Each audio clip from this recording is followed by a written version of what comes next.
নমস্কার, welcome to finally Bangali. Finally আজকে জিৎ এবং প্রসেনজিতের যুগলবন্দিতে খাকি দ্য বেঙ্গল চ্যাপ্টারের বিরাট বড় একটা ইভেন্ট হয়েছিল এবং সেখানে ট্রেলার কিন্তু রিলিজ করে গেছে। কেমন হলো ট্রেলারটা? প্রথম কথা, এখানে যে বাঙাল যে অ্যাস্থেটিক্সটা নিয়েছে, যে কলকাতাকে যেইভাবে ফ্রেম করেছে, এটা কিন্তু অসাধারণ লাগছে আমার। মানে যেইভাবে কলকাতাটাকে লিটারালি দেখিয়েছে এবং কিছু কিছু ঘাট, গঙ্গার ঘাট, যেরকম ট্রেলারে আপনারা প্রথম দিকে দেখতে পারবেন যে একটা গঙ্গার ঘাটের সেখানে একটা এনকাউন্টার দেখাচ্ছে, ওটা দারুণ লাগছে। Second of all, this looks like a very realistic portrayal of Bengal, মানে যেই সময়টা গ্যাং ওয়ার্সগুলো হতো সেইগুলো। এবার আমার একটা ইস্যু আছে ট্রেলারটা দিয়ে, সেটা হচ্ছে প্রসেনজিতের স্ক্রিন স্পেস, বিকজ এইটা পুরোটাই মনে হচ্ছে যে জিৎ হেভি সিনেমা মানে সিরিজটা হবে। প্রবলেমটা হচ্ছে Prosenjit, we all know what kind of brilliant actor Prosenjit is. এবার সেখানে যদি দুজনের একটা টাং অ্যান্ড চিক জলদি বলতে গেলে একটা ব্যাকড্রপ চলে, তাহলে দারুণ হবে।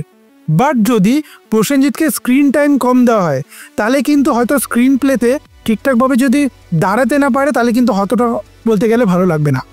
একটা অ্যাডভান্টেজ এদের কী আছে, যে এটা যেহেতু সিরিজ ফরম্যাটে করা, সম্ভবত আমি জানি না, মেবি হয়তো 7 থেকে 8টা এপিসোড হবে। So they have got a lot of time to develop the characters. এইবার ব্যাপারটা হচ্ছে চিত্তঙ্গদা সিংয়ের একটা খুব মানে ইন্টারেস্টিং একটা ক্যারেক্টার আর্ট মনে হচ্ছে। এখানে কিন্তু মিঠুন চক্রবর্তীর যে ছেলে, ফাইনালি মিমো চক্রবর্তী, সেও কিন্তু একটা মোটামুটি একটা কামব্যাক করছে। আর একটা জিনিস আমার ট্রেলারে সবচেয়ে ভালো লেগেছে, সেটা হচ্ছে ওই গানটা যেটা দিয়েছে ব্যাকগ্রাউন্ডে, যেটা একদম শেষের দিকে, যেটা আমরা টিজারেও দেখেছিলাম, সেটা কিন্তু দারুণ লাগছে। মানে যেরকমভাবে যে বাঙাল এবং বাংলার সাথে একটা হিন্দির বলতে গেলে এটা যুগলবন্দি যে করেছে, আমরা সবাই জানি যে নীরজ পান্ডে, সে কিন্তু স্পেশাল 26-এর মতন সিনেমা ডাইরেক্ট করেছে, দেবীর মতন সিনেমা ডাইরেক্ট করেছে। সো সেখানে যদি ঠিকঠাকভাবে জিতকে প্রেজেন্ট করতে পারি, যেরকম মনে হচ্ছে, মানে লিটারেলি, তাহলে কিন্তু দারুণ হবে। এবার আমি এটা নিয়ে এখনও ডাউটফুল যে এই সিনেমাটা মানে এই সিরিজটাকে আদৌ জিতের থিয়েট্রিক্যাল বিজনেসে কোনো দারুণভাবে এফেক্ট করবে কিনা। কিন্তু তাছাড়াও এটা বলতেই হবে যে জিৎ এবং প্রসেনজিৎ যেরকমভাবে নেটফ্লিক্সের এইটা থেকে মানে যেরকম একটা এক্সাইটেড দেখা যাচ্ছে নেটফ্লিক্সকে, যেরকমভাবে ওরা প্রমোট করছে, যদি ঠিকঠাক করে হয়, তাহলে কিন্তু একটা নতুন অধ্যায় খুলে যাবে বাংলা সিনেমা এবং বাংলা ফিল্ম ইন্ডাস্ট্রি, একটা নতুন করে একটা এক্সপোজার পাবে।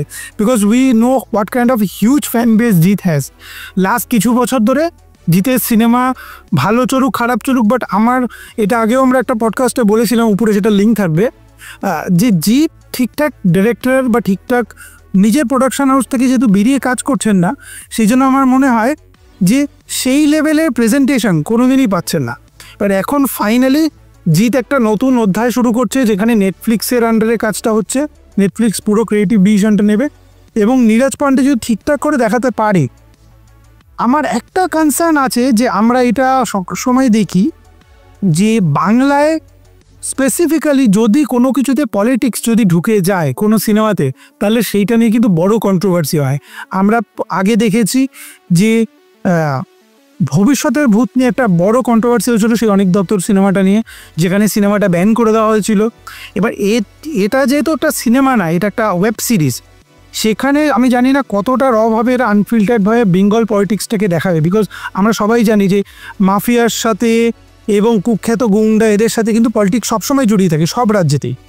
সেটা যদি ঠিকঠাকভাবে এরা করতে পারে, তাহলে এটা নিয়ে কিন্তু একটা বড় কনভারসেশন হবে। আমরা 2 বছর আগেই দেখেছি, যখন দেব প্রধান করেছিল, সেই সময়টাও কিন্তু একটা বড় কনভারসেশন হয়েছিল এবং আমরা সমাজে দেখতেই পাচ্ছি যে প্রতিদিন কি হচ্ছে। তো সেখানে যদি একটা ডিসকোর্স তৈরি করতে পারে খাকি দ্য বেঙ্গল চ্যাপ্টার, যে আনফিল্টার্ডভাবে দেখাচ্ছে, তাহলে কিন্তু দারুণ হবে। আমাদের ওভারঅল দারুণ লেগেছে। সৌরভের থেকে আমি ফার্স্ট রিয়াকশন নিয়েছিলাম, বাট যেহেতু ওর আজকে টাইম হচ্ছে না, সেই জন্য আমি রেকর্ডিংয়ে বসলাম। আপনারা জানান যে আপনাদের খাকি দ্য বেঙ্গল চ্যাপ্টারের ট্রেলারটা কেমন লেগেছে, এবং এই যে আমরা পডকাস্ট ফরম্যাট থেকে একটু সরে গিয়ে যে এরকম ইন্ডিভিজুয়াল একটা ভিডিও যে করলাম, সেটা কেমন লেগেছে, সেটা ফিডব্যাক আপনারা নিশ্চয়ই জানান। 20 তারিখে খাকি দ্য বেঙ্গল চ্যাপ্টার রিলিজ হচ্ছে। আমরা সিরিজটা দেখে অবশ্যই রিভিউ করব, অবশ্যই একটা জমজমাট আলোচনা একটা পডকাস্টে নিশ্চয়ই বসবো। ধন্যবাদ এই ভিডিওটি দেখার জন্য। যদি ভিডিওটি ভালো লাগে বা যদি আপনার কোনো বক্তব্য থাকে, নিশ্চয়ই কমেন্ট করে জানান, এবং যদি ভিডিওটা এবং চ্যানেলটা ভালো লাগে, তাহলে লাইক, শেয়ার এবং সাবস্ক্রাইব করুন, এবং সবাইকে জানিয়ে দিন যে জিৎ এবং প্রসেনজিৎ আবার ফিরছে। ধন্যবাদ।